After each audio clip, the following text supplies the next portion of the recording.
In this guide, we will be covering Anhur, the Egyptian god of war. Anhur is a ranged physical damage dealing character that is more used to do damage mainly.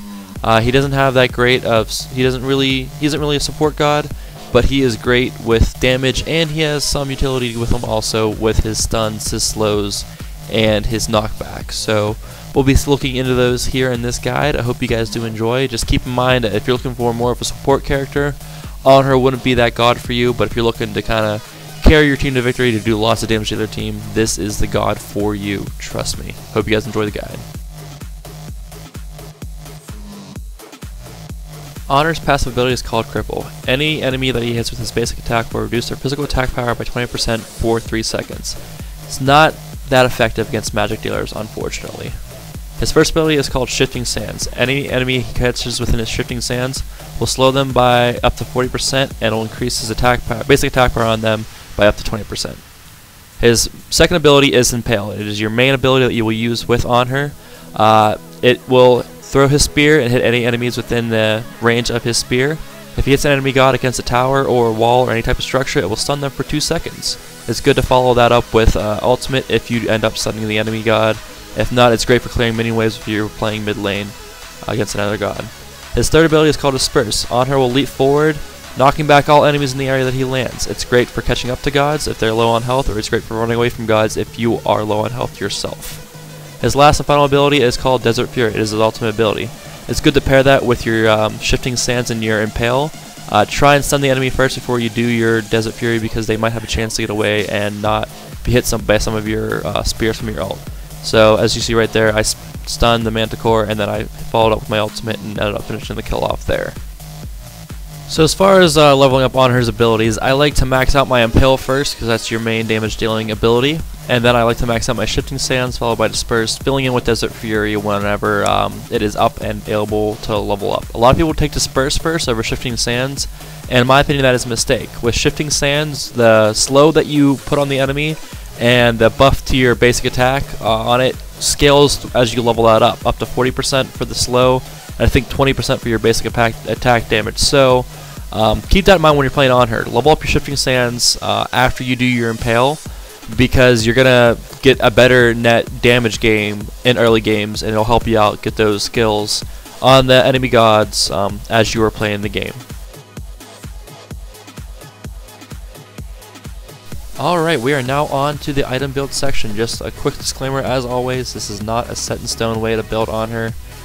Find a item build that works for you. Test everything out. Test all the items out. And go on from there. This is just what works best for me, so that's what I am bringing you to this. That's what I'm bringing to the table on this video. It's what works best for me.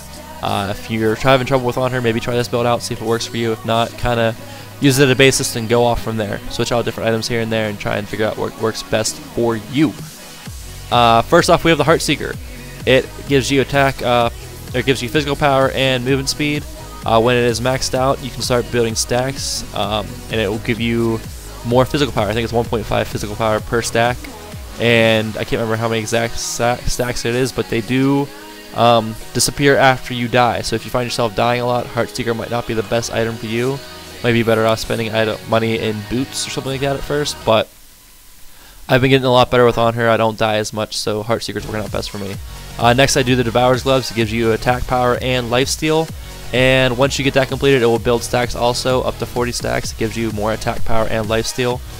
Those stacks persist through death, so you keep those even if you die.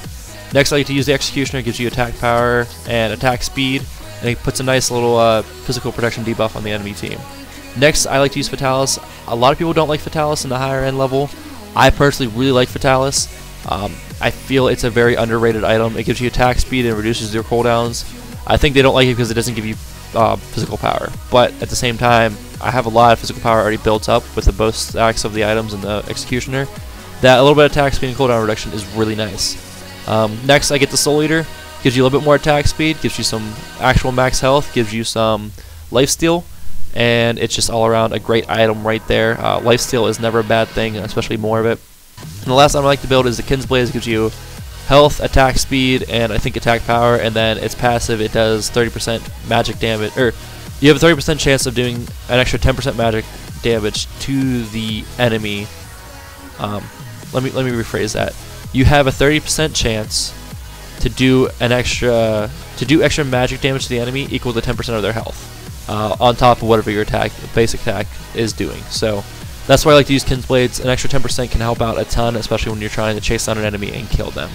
If you're really well fed, I would try and pick up a Deathbringer as your 3rd item, and then just use your Executioner as your 4th item, and just not pick up Fatalis at all.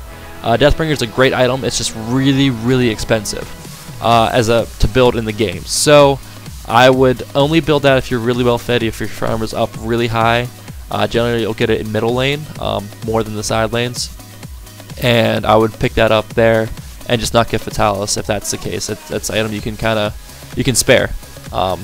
After that, as far as abilities, I like to get Creeping Curse to kind of slow the enemy down even more if I'm trying to chase him down, and I like to get Girdle Might just to kind of beef up my character in general, to do more damage with my basic attacks and my abilities. So that's being that. If the enemy team has a lot of CC on their team, say they have an Ares, a Hades, an Erdubis, anyone with CC, I like to pick up Purification Beads instead of Creeping Curse, because I still have a slow with my Pillar of Sands. And I like the Girdle Might so much because of the physical power you get from it that it's kind of hard not to buy that. So I get Purification Beads over the Creeping Curse if I need to. That being said, let's go into some in-game scenarios. I'll show you guys some in-game stuff with this here. Whatchamacallit?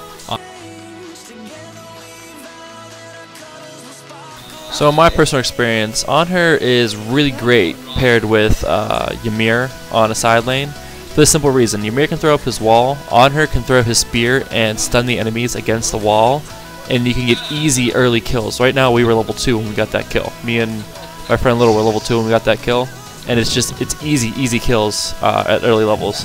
All Ymir has to do is throw up his wall, Anhur just throws his spear, and you guys just wail down onto them until the enemy god is down. You can normally get one, sometimes you can get both with this trick here. As you can see here, these are just different examples of how we pulled it off. Throw up a little pillar for the troll so you can get the kill right there, and go on from there. This is an example of throwing up your pillar and combining it with your impale and your ultimate to get the enemy kill right there. If you're ever solo laning, that's what you want to do. Throw up your pillar, throw up your impale, then follow it up with your ultimate. Right here, you're going to see what I coined the alley-oop, and you will see exactly why I deem it the alley-oop. My friend Ryan called for a gank in mid, so here I come. And I pop up the Artemis with my 3, and I spike her down. That's why, with my impale, I call it the alley-oop that way, because it looks like an alley-oop. You basically throw her up and you slam dunk her down to the ground. It was really funny the time that it happened, and it was awesome. It was just an awesome kill, and the fact that Ryan and Jake were both like right there to see it happen was even better. Over here, Little was having trouble with these two in the lane. He got pushed back, so I come over with the pillar, drop it down, stun the Kali, and then pop out my ult on both of them, and they end up both going down. That just shows how strong the ultimate actually is. You can take out 2 gods when they're less than half health with your ultimate. All in all, Anhur is a great god to play if you want to do a maximum amount of damage and try and helping carry your team to victory. Like I said earlier, he is not really a support character, but he does have a lot of utility with the slows from his shifting stands, the knockback from his impale, and also the stun you can get from his impale. That being said, he is great both side lanes and middle lane. Side lanes, obviously, you want to kind of try and pair yourself with Ymir, but if not, he can easily do it with other gods also. But he's exceptionally well with the Ymir in the side lane. That being said, I hope you guys did enjoy the guide. Please give it a thumbs up and some comments if you did enjoy it, and any feedback would be appreciated for this guide. I'm trying to get them better. I'm trying to switch things up a little bit compared to the Cupid guide. I'm going to stick with this general format, but any feedback would be greatly appreciated. And I will talk to you guys next time. I'll be going through all the gods eventually. Don't know who I'm going to do next. Thinking maybe Vamana, but we'll see. I will talk to you guys later though. Bye.